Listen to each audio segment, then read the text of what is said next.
Halo teman-teman, apa kabar kalian? Nama Cut Fitri Handayani menjadi sangat terkenal, bahkan viral hari-hari belakangan ini. Pasalnya adalah karena beliau berpindah dari agama Islam menjadi seorang penganut agama Kristen. Banyak orang telah menyampaikan pikirannya, dan dalam video ini saya akan menyampaikan beberapa hal penting dan argumentasi di baliknya. Memang betul bahwa kepindahan Cut Fitri Handayani ke agama Kristen itu telah dan mungkin akan terus menghebohkan jagat maya Indonesia. Siapa Cut Fitri? Dia adalah seorang janda beranak dua dari daerah Gampong Alwe Beurawa di Kecamatan Langsa Kota di Aceh, dan kemudian sekarang dia bersuamikan seorang pemuda Kristen bernama Simon, berasal dari kota Medan, dan sekarang keduanya tinggal atau bermukim di Medan. Yang kita baca dari berita, motif kepindahan pun beragam.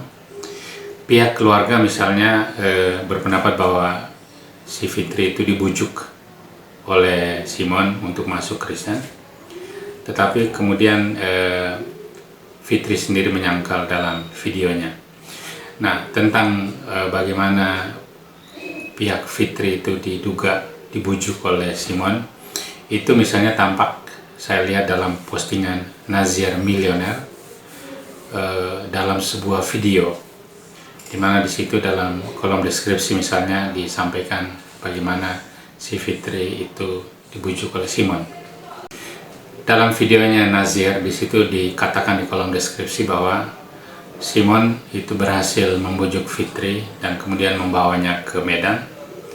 Lalu di sana Fitri tidak hanya dinikahi, tetapi kemudian juga masuk menjadi pemeluk agama Kristen.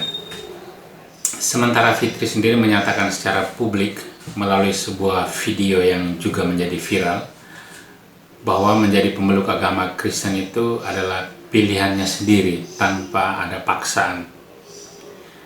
Dalam pernyataan di video tersebut, Fitri menyampaikannya sambil menangis.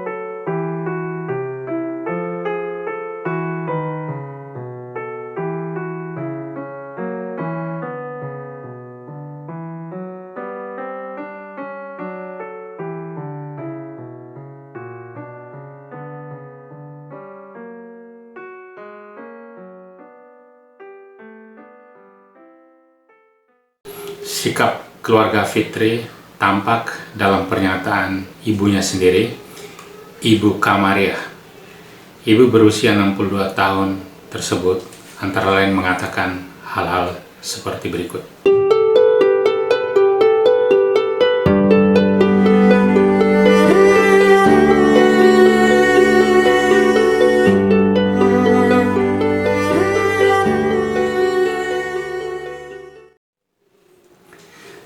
Tanggapan publik pun beragam.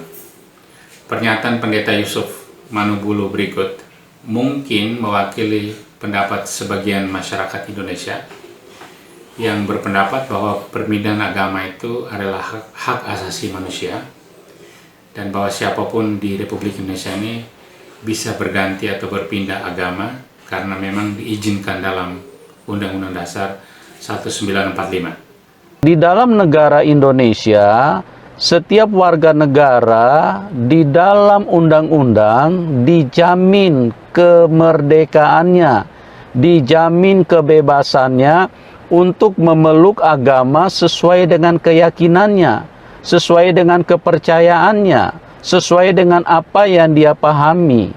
Pendapat yang kurang lebih sama juga dinyatakan oleh Habib Hussein Jafar, di mana di dalam videonya Habib Hussein mengatakan bahwa orang tua memang wajib mengajarkan agama yang dianut kepada anak-anaknya, bahwa di kemudian hari anaknya memilih untuk berpindah agama, menurut Habib Hussein itu merupakan pilihan anaknya. Habib Hussein di sini tampak yakin bahwa kalau agama itu diajarkan secara benar, maka seorang anak semestinya tidak perlu pindah agama. Kalau besok saya punya anak, misalnya memilih untuk pindah agama, kan orang kadang-kadang, bagaimana kamu kalau anakmu pindah agama ya? Karena itu yang terjadi sekarang. Apakah kita merasa kebetulan dosa, bapaknya kan akan menggugat lah, melapor, mengejar sampai kayak gitu kan? Sebenarnya tidak akan ada dampaknya kepada bapaknya.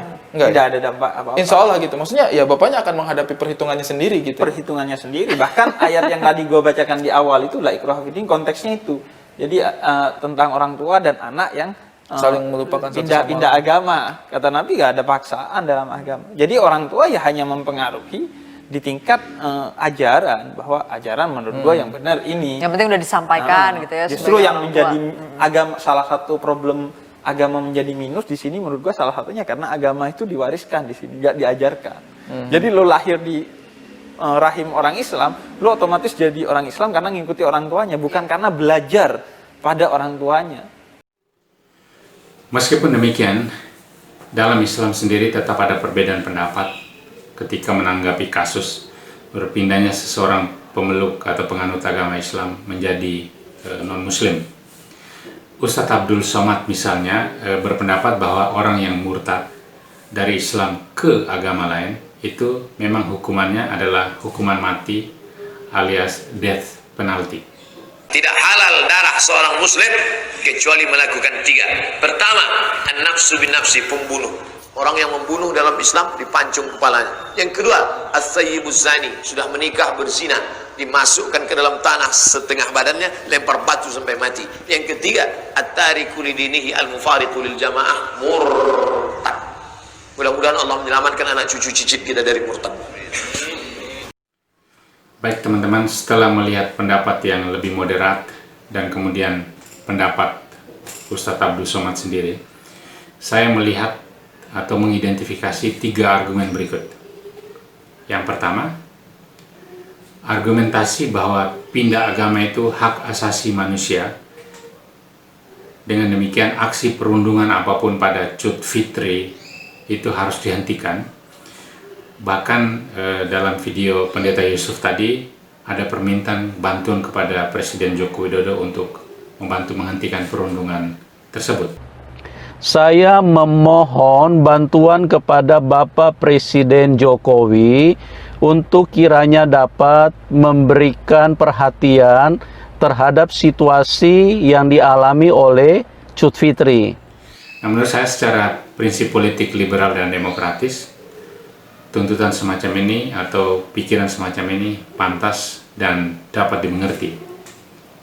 Tetapi alasan kultural dan religius sebagaimana diekspresikan oleh Ibu Kamaria, dalam hal ini adalah ibunya Cud Fitri, dan sebagian pendapat masyarakat Aceh juga dapat dimengerti karena memang mereka merujuknya kepada ajaran Islam itu sendiri yang telah mengatur bagaimana orang atau apakah boleh orang berpindah dari keluar dari agama Islam atau tidak dan apa hukumannya, itu sudah dinyatakan dalam Islam. Yang kedua, saya juga sependapat dengan sebagian kecil pemikir Islam bahwa hukuman mati bagi umat Islam yang meninggalkan agama Islam itu harus dimengerti dalam konteks. Di sana dikatakan antara lain bahwa pada zaman Nabi itu pindah agama itu tampaknya dapat membahayakan komunitas Islam, terutama jika orang yang pindah itu kemudian memberikan informasi-informasi yang terkait dengan kekuatan Islam. Nah, dalam konteks itu kita mengerti bahwa itu adalah konteks perang, di mana Nabi dan tentaranya akan berperang melawan komunitas yang lain, sehingga kalau ada orang Islam yang kemudian berpindah masuk ke agama lain, dikhawatirkan kekuatan-kekuatan dari komunitas Islam dan tentara Islam dapat menjadi bocor ke kekuatan lawan.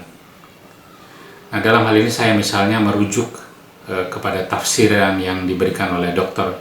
Syabir Ali Beliau adalah Ketua Islamic Information Center. Dan berikut pernyataan beliau. They had reached that verdict because there is a statement in a hadith that says that the Prophet, peace be upon him, said, if anyone changes his religion and abandons his community, then you should kill him. So they took that to mean if one leaves Islam, then that person should be killed. What I'm doing is I'm going back to the Quran and saying, okay, you have a hadith reported that the Prophet, peace be upon him, said this, but that may or may not be authentic. What is more authentic is what the Quran says, that is the word of God, and that forms the foundation of Islam. And this shows that there is to be no compulsion in religion. Naturally, if you're killing people because they leave Islam, then you are forcing them to remain Muslims. You are practicing compulsion. And curiously enough, some of the classical commentators who think that you should kill the blasphemer or the apostate say that when they come to the verse about no compulsion, they say, well, okay, we have an exception. But of course, the verse itself is very general and does not seem to admit of any exceptions. Surah 2, verse 256 says in a very blanket way, La ikraha fi din, there's to be no compulsion in religion. Now, if we apply that as the basis and we go back to this hadith to see where to place it, we can say that either this hadith is not authentic, perhaps the Prophet, peace be upon him, didn't say it or didn't say it quite that way, somebody made a mistake, or it could be that it applied to somebody who posed some danger at the time to the Muslim community. Now, at the time of the Prophet Muhammad, peace be upon him, So it dealt with a particular circumstance? a circumstance which does not really apply today. Okay. In the time of the Prophet, peace be upon him, there was no dedicated Muslim army. Every able-bodied Muslim might be called upon to defend the Muslim frontiers against the attacks of others. So because every Muslim was a potential soldier, he knew the weaknesses and the movements of the Muslim military, and he could reveal those secrets to a foreign entity that could come to attack the Muslims at their point of weakness. And so it was necessary for Muslims to recognize this, and if anyone left the ranks, he was treated like a soldier today who might abandon the ranks. So that situation doesn't apply now? It doesn't apply now. So the strict way of dealing with soldiers does apply, but every Muslim today is not a soldier. It's hardly a situation where every Muslim will be called upon to fight to defend his or her country. We have dedicated armies, and the army personnel will be treated with the laws that apply to treason, given our present conventions. But not every individual. We can have individuals going to school, seeking a university degree, while there are dedicated army personnel being paid for the job and trained for the job who are defending the Muslim frontier. So that distinction is made now. So the Prophet's statement, if it is his statement, would have applied at that time because the Muslims were potential soldiers. They would have known the secrets of the Muslims. So if they abandoned the faith and went away to join another community, they posed a danger in doing so. So there was a strict regulation to curtail that sort of activity. Notice that it says if he abandons his religion and he changes his religion and abandons the community. So it's not for changing the religion alone, but also for abandoning the community at a time when... Yang ketiga, sependapat dengan Habib Hussein Jafar, saya justru mengharapkan agar setiap orang tua itu mengajarkan secara sungguh-sungguh agama yang dianut kepada anak-anaknya. Termasuk di dalamnya adalah memberikan pertanggungjawaban rasional kepada anak-anak jika mereka meragukan atau merasa skeptis terhadap agama yang diajarkan atau yang dianut oleh orang tuanya. Dan yang keempat, saya akhirnya berpendapat jika pada akhirnya setelah segala informasi mengenai agama yang orang tua anut itu sudah diberikan kepada anak-anak, kemudian seorang anak memilih untuk berpindah agama, dalam hal ini menganut agama yang berbeda dengan orang tuanya, menurut saya pilihan anak itu adalah sebuah pilihan yang bebas dan bertanggung jawab. Karena itu bagi saya seharusnya pilihan tersebut dihormati meskipun terasa menyakitkan. Itu kira-kira pendapat saya mengenai kasus ini. Semoga kita dapat belajar sesuatu hal yang positif dari kasus semacam ini. Jika teman-teman memiliki pendapat yang lain, silakan mengatakannya atau menuliskannya di kolom komentar yang tersedia di video ini. Terima kasih.